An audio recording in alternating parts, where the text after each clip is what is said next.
Од оценка дека говорот на Груевски е говор на кризен менеджмент, па до тоа дека со пораките сака да покаже дека цврсто стои и ги потврдува своите политики, се главно мислењата на политичките аналитичари за обраќањето на старо-новиот лидер на владеачката ВМРО-ДПМН на Конгресот во Куманово.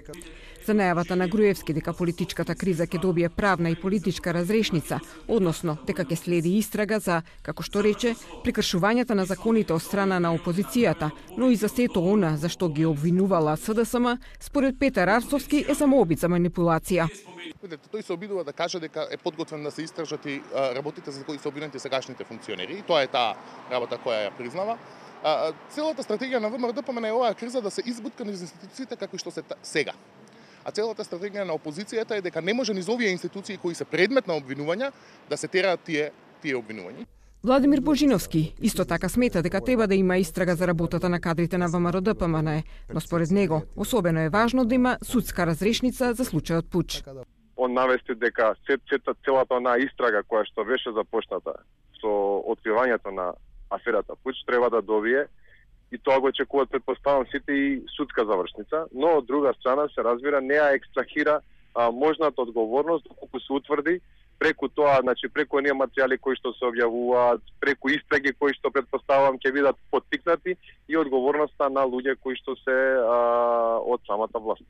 Груевски во своето обраќање на Конгресот исто така рече дека бомбите на опозицијата придонеле партијата да стане посилна и поуспешна, што и Арцовски и Божиновски различно го толкуваат. А што друго да каже пред своји членови?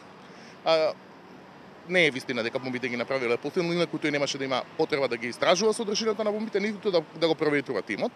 Но тоа е порака која мора да ја прати на еден конгрес.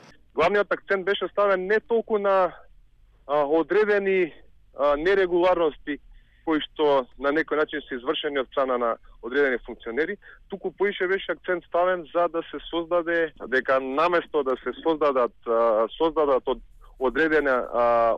одредени би рекол непријателства или нетрпеливост помеѓу функционерите и луѓето внатре во партијата, тоа на некој начин ги обединува повеќе. Од Конгресот во Куманово Груевски порача дека има намера да направи кадровски промени, односно дека дел од функционерите и владините министри треба да бидат заменети со други кадри. Ваквата најава и претходно, на една недела пред Конгресот, беше пуштена во јавност, дека со одредена мини реконструкција на владата Груевски ќе се обиде да ја надмине политичката криза во земјава, што од опозицијската СДСМ беше отфрлено како неприфатливо.